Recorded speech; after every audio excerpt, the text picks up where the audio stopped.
सर्वेभ्यो नमो नमः।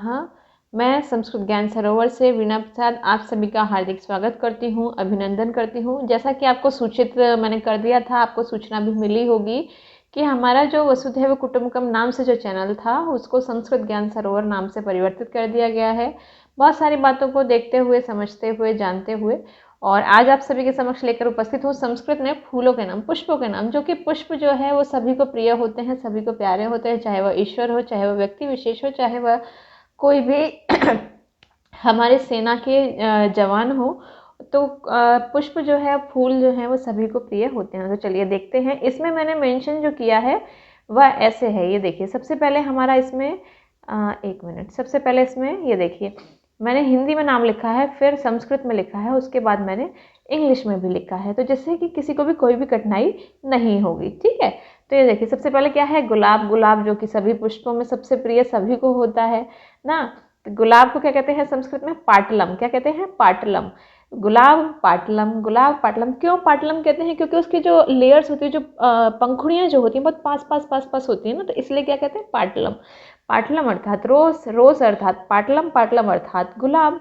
ठीक है, ये हो गया हमारा। अब इसके बाद है हमारा, ये आ गया हमारे पुष्पों के स्वामी कमल, जो भगवान विष्णु को और लक्ष्मी जी को विशेष प्रिय होते हैं। और इवन दीपावली की जो पूजा होती है उसमें ऐसा माना भी जाता है कि दीपावली की पूजा में लक्ष्मी जी को कमल के पुष्प ज़रूर से ज़रूर अर्पित करने चाहिए, तो लक्ष्मी की वृद्धि होती है, बढ़ोतरी होती है। ऐसा मैंने धार्मिक ग्रंथों में पढ़ा और सुना भी है बड़े बुजुर्गों से अपने। तो देखिए, संस्कृत में कमल को क्या कहते हैं? उत्पलम, उत्पलम, उत्पलम, उत्पलम। क्या कहते हैं? उत्पलम। जो उत्पन्न हो, किसमें? जल में जो उत्पन्न होता है उसे कहते हैं उत्पलम। क्या कहते हैं? कमल अर्थात उत्पलम। और इंग्लिश में लोटस। इंग्लिश में क्या कहते हैं? लोटस। सिंपल।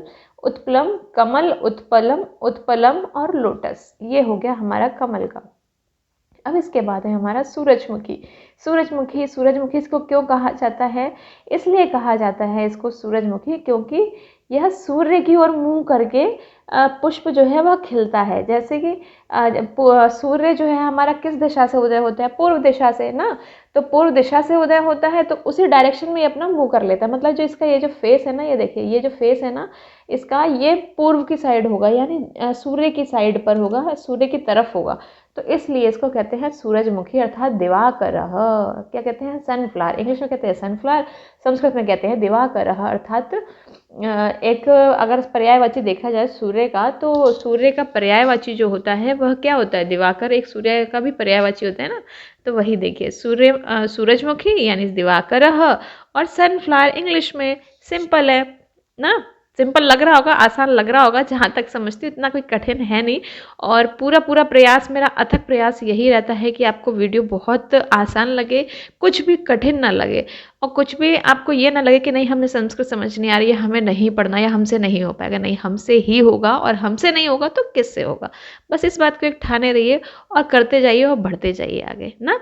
और मुझे कमेंट सेक्शन में कमेंट भी ज़रूर करिएगा कि आपको ये वीडियो जो है हमारी कैसी लगी। ठीक है, तो चलिए अब आगे बढ़ते हैं। गेंदा। गेंदा क्या है? स्थल पदम और मारीगोल्ड। स्थल पदम और मारीगोल्ड, गेंदा को क्या कहते हैं? स्थल पदम। ये जैसा कि आपने देखा होगा कि बहुत पास पास पास पास इसके पंखुड़ियाँ जो होती हैं एकदम सटी हुई होती हैं, बहुत ज़्यादा पास में होती हैं, तो इसलिए इसको कहते हैं स्थल पदम।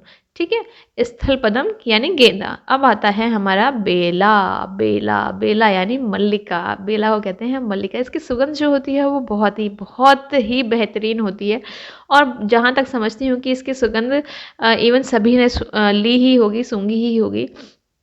और इसकी ये कई उसमें मिलता है, हर जगह पर नहीं मिलता है, हर उस पर नहीं मिलता है, लेकिन बहुत ही अच्छा लगता है सूंघने में।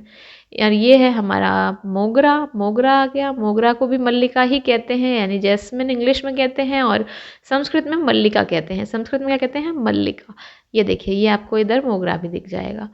और इसके बाद देखते हैं अब हम, ये है हमारा क्या है? गुड़हल। गुड़हल को कहते हैं जपशुम। जप पुष्पम, क्षम्यताम, जप पुष्पम, जप पुष्पम, रोज मेलर्स। जप पुष्पम। गुड़हल जो होता है हमारा 2-3 रंगों का होता है। एक हमारे ये देखिए लाल दिख रहे हैं, ये सफ़ेद है, और शायद से एक पीले रंग का भी गुड़हल होता है। तो ये हमारे 3 रंगों के गुड़हल होते हैं। उड़ेल का पुष्प जो है हमारा वह 3 रंगों का होता है ना। ये देखिए चंपा आपको दिख रहा होगा, चंपा चंपकम, चंपा चंपकम। चंपा का ये जो फूल है एकदम ऐसे ही लगता है पेड़ में और बहुत शानदार लगा करता है। चंपा चंपकम, फिर चमेली जाति पुष्पम, चमेली जाति पुष्पम, चमेली जाति पुष्पम, और इसको भी जैस्मिन कहते हैं, चमेली जाति पुष्पम। ये देखिए ये भी ऐसे चमेली के जो पुष्प होते हैं ना, वो कैसे होते हैं, वो ऐसे ही होते हैं गुच्छे में एकदम बिल्कुल। जो इसके फूल होते हैं वो छोटे छोटे, इतने छोटे छोटे से होते हैं। और चूंकि फोटो में तो आपको देख के बड़ा ही लग रहा होगा, पर छोटे छोटे से फूल होते हैं इसके, सफ़ेद सफ़ेद, और एकदम गुच्छे में होते हैं। किसके? चमेली के, चमेली जाति पुष्पम। और ये आ गया हमारा कनेर का पुष्प, कनेर कर्णौर, कर्णौरह, कर्णौरह। इसको क्या कहते हैं? कनेर को कर्णौरा, कनेर कर्णौरह, कनेर कर्णौरह। ये जितने भी प्रकार के, जितने भी वैरायटी के कनेर थे वो मैंने ढूंढ ढूंढ करके फ़ोटो ले करके और आपको दिखाने के लिए, ताकि आपको पता चले कि कौन सा फूल कैसा दिखता है। इसके लिए मैंने ये पीपीटी ऐसे बनाई है।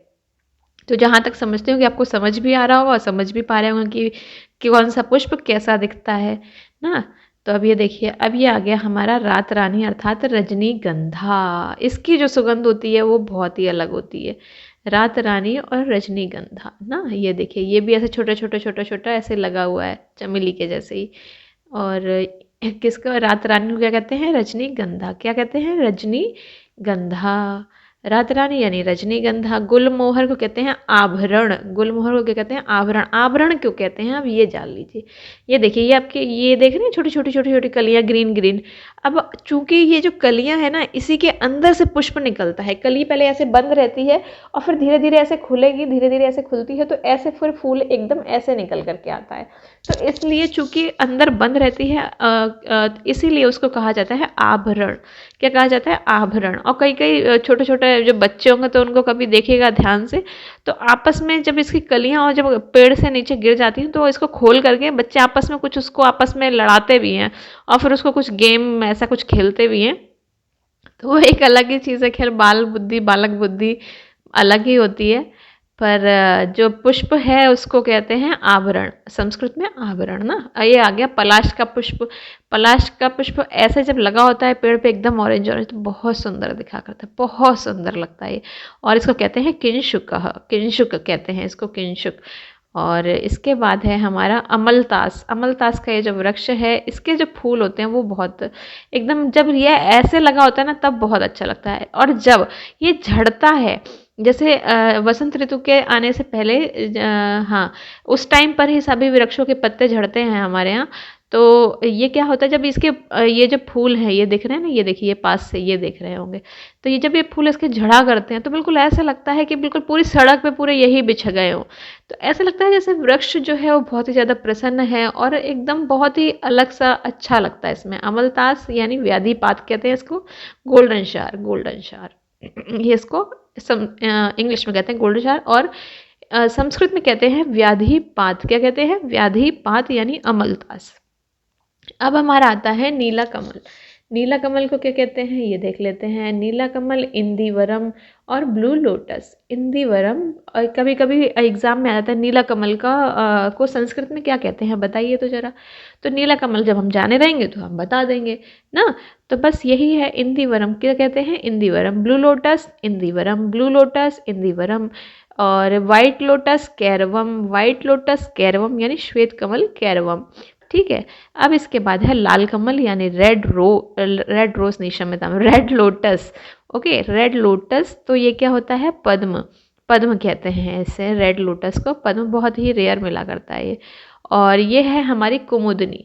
कुमुदनी को कहते हैं वाटर लिली। क्या कहते हैं? Water lily. कुमुदनी यानी पद्मिनी, वाटर लिली। पद्मिनी कहते हैं संस्कृत में, इंग्लिश में वाटर लिली, और हिंदी में कहते हैं कुमुद। अब कैसी दिखती है ये भी देख लीजिए, कि इसकी कभी पता चले कि कुमुदनी लगी हो और पद्मिनी लगी हो और उसको कमल तोड़ के ले आए कि साहब हम तो कमल ले आए। नहीं नहीं, कमल नहीं, कमल अलग होता है और कुमुदनी जो होती है यानी पद्मिनी वो अलग होती है। ठीक है, तो बस जान लीजिए इस वीडियो को देख करके। ठीक है, अब ये है हमारा एक जूही, और इसको कहते हैं लिली। इंग्लिश में कहते हैं और संस्कृत में कहते हैं यूथिका। यूथिका क्यों कहते हैं? क्योंकि ये आसपास के सभी एक साथ ही लगभग लगभग बहुत पास पास थोड़ा सा खिला करते हैं ये फूल, तो इसलिए यूथिका यानी झुंड में खिला करते हैं, इसलिए यूथिका इसको कहा जाता है। ठीक है, अब ये आता है धतूरा, जो कि भगवान शिव को बहुत ही अधिक प्रिय होता है, बहुत ही अधिक प्रिय है भगवान शिव को। धतूरा, मदार यानी अर्क के पुष्प, तो ये धतूरे के पुष्प हैं। एक मिनट, ये देखिए, हाँ अभी आपको दिख रहा होगा, ये धतूरे के पुष्प हैं और ये हमारा धतूरे का फल है, जो कि भगवान शिव को बहुत ही प्रिय है। श्रावण मास में और माघ के मास में और सावन के सोमवार जो होते हैं, और इसमें अधिकतर विशेषकर लोग जो होते हैं वो शिव जी को, चूँकि बहुत अधिक प्रिय है, भांग, धतूरा, अर्क के, मदार के पुष्प, तो ये सब लोग जो है जनमानस सभी भगवान शिव की पूजा करने जो भी जाते हैं, सब भगवान शिव को अर्पण करते हैं। तो जहाँ तक समझती हूँ कि अब आपको समझ आ रहा होगा, पर ये विषैला बहुत होता है, तो इसलिए ऐसे थोड़ा सावधानी रखनी चाहिए। और जहाँ तक समझती हूँ कि आपको पुष्पों के माध्यम से देख करके, प्रत्यक्ष करके समझ में आया होगा कि कौन से पुष्प कैसे दिखता है। वीडियो को जितना ज़्यादा से ज़्यादा हो सके वीडियो को लाइक कीजिए, शेयर कीजिए, सब्सक्राइब ज़रूर कीजिए। जो भी संस्कृत अनुरागी हैं उन तक वीडियो को ज़रूर पहुँचाइए। एक लिंक शेयर करना तो बनता है, इतना तो कर ही सकते हैं संस्कृत भाषा के लिए, अपनी भारतीय मूल संस्कृति के लिए ना। तो आज बस इतना ही, फिर आपसे विदा लेती हूँ और फिर किसी और वीडियो के साथ आप सभी के समक्ष उपस्थित होंगी। नमो नमः।